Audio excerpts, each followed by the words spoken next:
Bonjour et bienvenue pour cette critique à chaud dans la grotte qui reviendra sur Good Boy.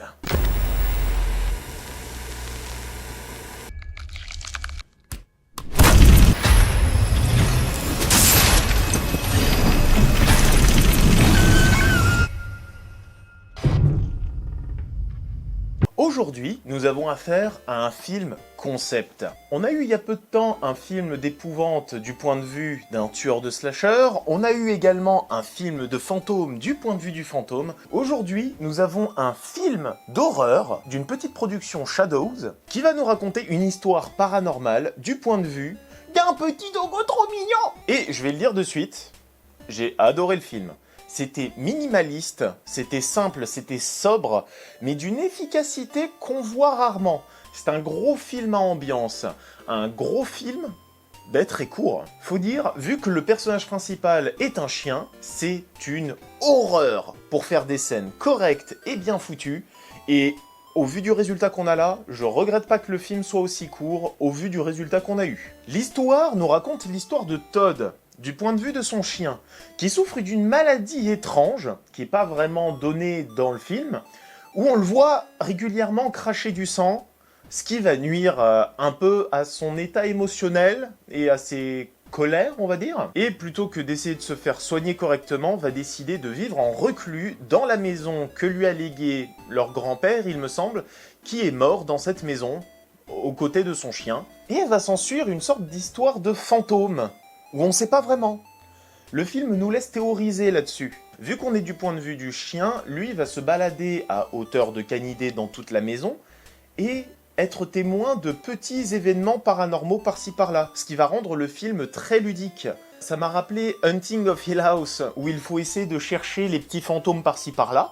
Là, ici, vu qu'on a énormément de plans extrêmement lents, des plans fixes, ça nous permet de nous laisser nous immerger dans le monde et de chercher les petites anomalies par-ci par-là. Et au fur et à mesure du film, quand on a des petits éléments par-ci par-là, on arrive à se faire une petite théorie. Pour cette partie no spoil, je vais pas pouvoir vraiment raconter grand-chose, à part qu'on suit un chien dans une grande maison avec son maître qui va pas bien, et le chien essaye de protéger son maître du mieux qu'il peut, et de survivre également. Et honnêtement, les acteurs sont top.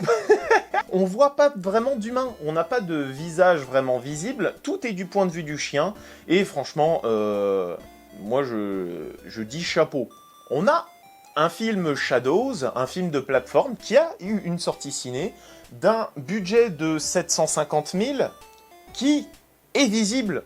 Honnêtement, ça fait mal de dire ça, mais 750 000, c'est un petit budget. Pour donner une ordre d'idée, en France, bienvenue chez les ch'tis, c'est 35 millions. Là, on a de bonnes performances, on a une image magnifique, on a un film qui réussit ses effets, qui réussit à nous mettre dans l'ambiance, et moi, quand je l'ai vu, j'étais comme ça, wow. Oh, c'est cool, oh, c'est chouette ça, ah, ça c'est bien foutu ça. Des petits mouvements subtils de caméra, des choix d'angle qui nous racontent l'histoire comme on doit la comprendre, d'être à la fois perdu et comprendre tout ce qui se passe. Honnêtement, c'était une excellente surprise, j'ai passé un très bon moment devant le film, mais je vais avoir du mal à parler théorie et de ce que je pense de la fin du film sans spoiler, donc, partie spoil. Oh là là, c'est le spoil. Notre petit chien semble voir des fantômes et recevoir des messages de son prédécesseur, le chien du grand-père de Todd. Ouais, je sais, c'est pas clair.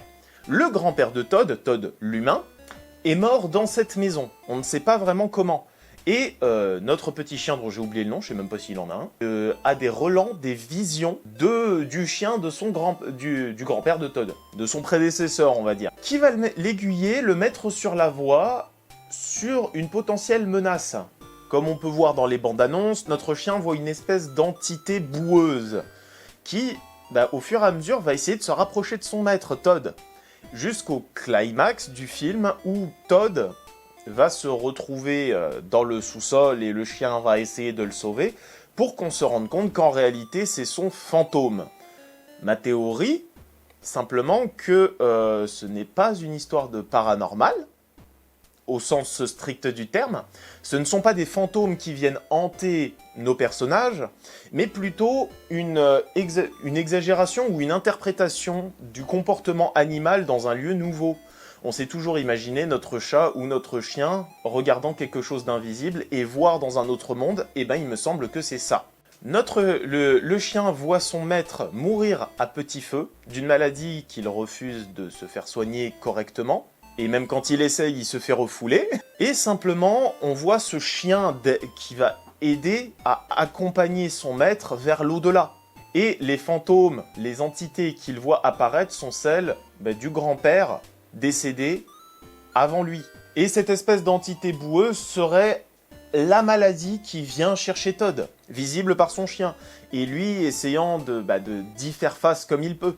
Car la finalité étant que Todd meurt et le chien finit par se sauver, aidé par la sœur de Todd. Car il était bien parti pour se laisser mourir, le doggo, comme son prédécesseur. Donc d'après moi, nous avons simplement un très beau film qui nous raconte comment un compagnon canin va accompagner son maître jusqu'à son dernier lieu de repos, le soutenir du mieux qu'il peut jusqu'à la fin, ce qui rend le film touchant, beau, en plus d'être percutant au niveau de ses visuels et de ses idées de mise en scène. On a un film touchant, on a une prestation assez dingue, une mise en scène minimaliste mais qui réussit tous ses effets, des choix de plans et de mise en scène qui sont réfléchis et réussis pour nous mener à un grand film à ambiance avec une horreur qui est compréhensible de tous et comment tu réussis pas un film avec un chien?